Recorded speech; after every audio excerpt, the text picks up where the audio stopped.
You have duties at home, work responsibilities, taking care of the kids, taking care of elderly parents. But ladies, you forgot one big thing, and that's taking care of you. And this is Chick2Chick.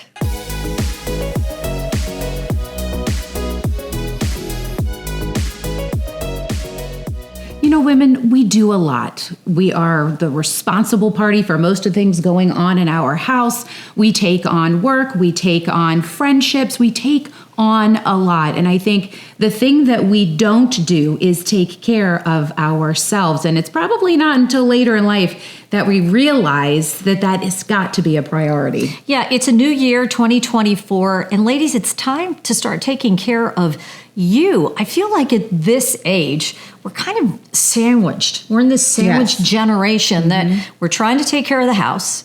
We're still trying to take care of our kids.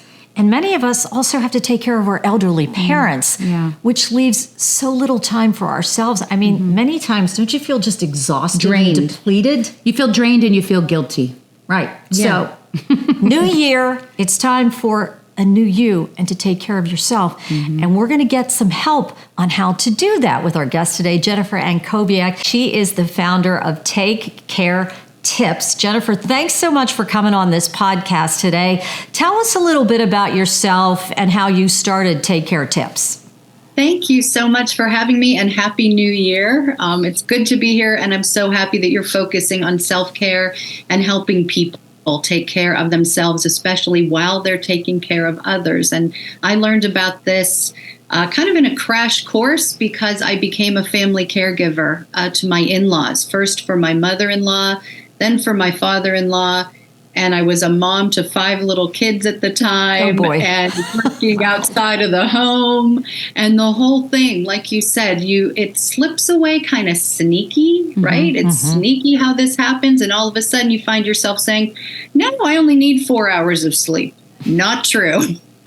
Not true. So I learned by the hard way and in an authentic way. And what it taught me was, boy, we need to learn how to get this right, because life is not going to stop and give us the perfect setting for us to have unlimited amounts of time or money or any of that. We've got to learn how to work it in. So it started from there. You're absolutely right. You hit the nail on the head. And a lot of us end up going into that emergency space of, something major happens in your life, and then you take care of yourself. Why do women need to focus on doing this all of the time? All of the time is such a good way to put it. And you know what? Especially in today's world, more than ever, the pandemic taught us a lot about the need for preventive care. Not just waiting until we get sick or we burn out or we have a mental or an emotional breakdown to go to try to get help, right? We can't run ourselves into the ground. And so the way to avoid that is by taking these little actions every day where we're keeping ourselves on track. We're staying in touch and in tune with ourselves and our own needs. And it doesn't have to take a lot of time. It doesn't have to take a lot of money. And we can do it without feeling guilty about taking time from anyone else. You touched on something that is huge to me. You talked about sleep. And I hear these women going, "Oh, I only need 3 hours of sleep." And I'm like, not me. I want 9 hours of sleep. I insist on it. I go to bed early. I make sure that I get that time in, because when I don't sleep, I feel irritated and agitated, and I don't feel like I'm the best version of myself. Talk about the importance of sleep, and please make people understand why you gotta sleep. Good for you, first of all, carving out that time for yourself and making that commitment to yourself. We're sleeping, right? So we're lying there, and it doesn't look like a whole lot's going on, but a whole lot is going on. Growth hormones are released while we sleep. A lot of very deep, important psychological work is getting done while we sleep. Our brain is kind of unwinding. It's the gift that we give ourselves to process what's happening. Even though we're not awake and alert, our brain is able to do that while we sleep. It's a myth that we can catch up on sleep. Again, for the people in the back, it's a myth that we can catch up on sleep. And so many times I hear women saying, "You know what, this is a busy week, but this weekend I'll sleep." No, you missed it. You missed the opportunity. We have that 24-hour cycle to be active during the day, to sleep and unwind it at night.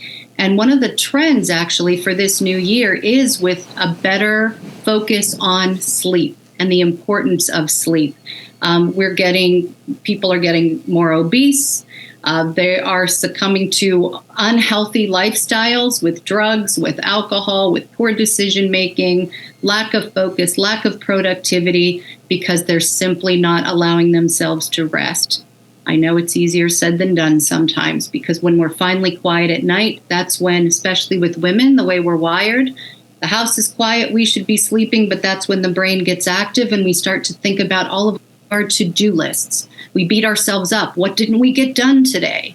Who are we mad at? What are we going to say to them tomorrow? Mad at from 15 years ago. Right?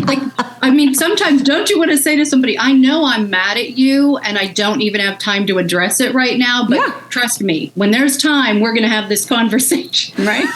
I just said this to Flora, that I woke up in the middle of the night and I said, and I have a certain thing that I do to get me back to sleep, but my brain was in this full throttle mode. And I'm like, this is stupid. I can't have this right now. And I went into what I use. But yeah, you're right. This is what women do. It's ridiculous. It's ridiculous. How important is nutrition? Now, Carrie and I know. Go ahead. You take that one. Go. Carrie, go. I was just going to say one of the key things you can do is feed your gut better, because that feeds your mind better. But I know you're the professional. Am I right? You are correct. And you know what? One of the big trends for 2024, prebiotics and probiotics. Yes. So feeding gut health for immune support, how it stems out into everything else in the body is important. And in terms of take care tips for people on the nutrition category of things, how about as basic of this? Drink enough water. Mm-hmm. we're walking around mildly dehydrated, and just that can trigger these mystery headaches. Mm-hmm. And trust me, go to a doctor and say, I have unexplained headaches, right? You could go down a path of all kinds of things before you realize, wait a minute, I just need to drink more water. Half your body weight in ounces of water every day is what you're aiming for. And that holds true. So nutrition is a huge and a very important aspect of self-care, of course. And again, we don't always have to think about what can I buy? What do I need? It doesn't have to be overwhelming. It's just reconnecting with these basics. And they're everywhere too. I mean, it's not that difficult to be able to find the right pathway. Now, my other one, and it's your other one too, and that's exercise. So if we've talked sleep and food and exercise, I feel like that's the trifecta. Yeah. I walk every day. And I work out every other day with lifting and other things. We both do what works for us. Yeah. And that's multitasking self-care, because you're getting physical self-care, right? You're getting emotional and mental self-care. It really helps to clear the brain, oxygenate the brain, power you up. If you're active in groups, right, there's now social self-care, so you can check off that box. And a huge study that I always love says, in terms of how much exercise, well, a fitness pro that I'm friends with, when they ask her, what exercise should we do? What's the best exercise? And she says, the one that you will actually do. That's right. So if it's walking, if it's dancing, if it's lifting weights, whatever it is that you're doing, do it with consistency. Experts say we need 30 minutes of exercise most days of the week just to maintain. But a great study says that 30 minutes doesn't even have to happen all at once. Mm-hmm. So it can be 3 10-minute chunks of exercise throughout the day, and you're good. So, you'll have to think of other things to make excuses about, because exercise is not one of them. You could spend more than 10 minutes talking yourself out of exercising than if you just got up and walked while you were talking yourself out of it, you could be done. So true. We talked about food, fitness, we talked about sleep, and something that we just talked about the other day. I feel the social aspect is so important to self-care. We do this podcast together, and she's so busy and I'm so busy. We rarely see each other. And what did I say to you the other day? Well, we said a lot. I think it was, you deserve to have 3 hours to yourself. Right. For us to get together. Yes. Yes. Is that wrong Well, for her to take 3 hours for herself? Girlfriend time is really important. Of course. And you know what? Again, with the pandemic and fallout from that, there was the pandemic and there was also an isolation epidemic, right? Where we were isolated, and that is not good for us physically, mentally, emotionally. And women especially, again, part of the way we're wired, part of the way our roles and responsibilities typically are within a family, whether you're a mom or a grandma, we have friends per season. Like if you have kids who play sports, you're in the bleachers with this person. So now we're friends, and that's your time to socialize, right? Yeah. And that's not the healthiest way to live. So yes, carving out time for yourself, for your friends, for you and your family. And again, if you're having trouble, how can I work all this in? Multitasking, which we do deserve time to focus on one thing. So I'm not a big proponent of multitasking all the time. But if that's the only way that you're going to get started, talk on the phone while you're walking, right? I mean, exercise. We've done that too. We do it all the time. Yeah. Right. You talked about these chunks of time, which I think is so important because women, we are really busy. I have done a far better job, have I not? Yes, Carving out a lot of different things. I have learned my lesson. But for those who are listening and they've got real littles or they have, a lot more responsibility, can you share, I think you have your 10 tips with Jen, and that's like 10-minute increments. This sounds like this is good bite-sized information. They are, and they were created for people just like that to help them get started. When I was in the throes of family caregiving, I didn't feel like I had any minutes to myself.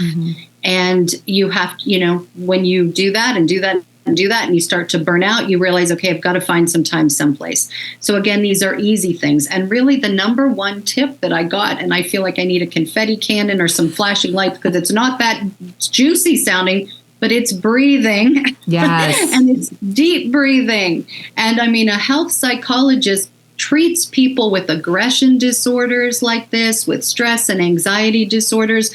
And again, we're built in these beautiful ways where all we have to do is activate this stuff. We don't have to do anything. We have to sit still. We've got to close our eyes. We've got to get in a private space. And we need to take 3 nice deep breaths in through the nose, let them out through the mouth, right? And even those 3 breaths, honestly, you will emerge a different person. And Jennifer, if people want to connect with you, get more information, where can they find that? Thank you. And I would love to connect with everybody and help in whatever way I can to support their self-care and wellness. TakeCareTips.com is the website. And actually, here in a couple of weeks in January, we're going to be hosting this big online workshop. It's all available through TakeCareTips.com. And I would love to give your viewers a code so that they can join us for free. It's a Restore 2024, and we're going to help everybody get reset at the beginning of this year and get their self-care action plan. So the code for that is C2C, the number 2, Chick2Chick. We did that for you. So Thank C2C you. free. C2C free, all capital letters. We'd love to see everybody there. And we loved having you on the podcast. Absolutely. This is such good information, and what a great way to kick off this new year. Jennifer, thanks so much for joining us. Thank you. Don't you love it? I love it. Listen, Elle Woods had it in Legally Blonde. What did she say? She said endorphins make you happy, and happy people don't murder their husbands. They just murder their kids. Yeah. Not the husband, just the kids. Now, ladies, seriously, it's a new year. Take the time, recharge, re-energize. Do it for yourself. You're worth it. You are. You're worth it. Yeah. And when you take that time, you can then take on whatever you need to take on, whether it's the kids, the elderly parents, the job, the home, whatever. Just take that time for you. Yeah, I totally agree with that. Listen, we enjoyed having you here today. We hope you learned a lot. Do us a favor, head over to our Chick2Chick YouTube channel, like and subscribe until we're back to chirp about another topic.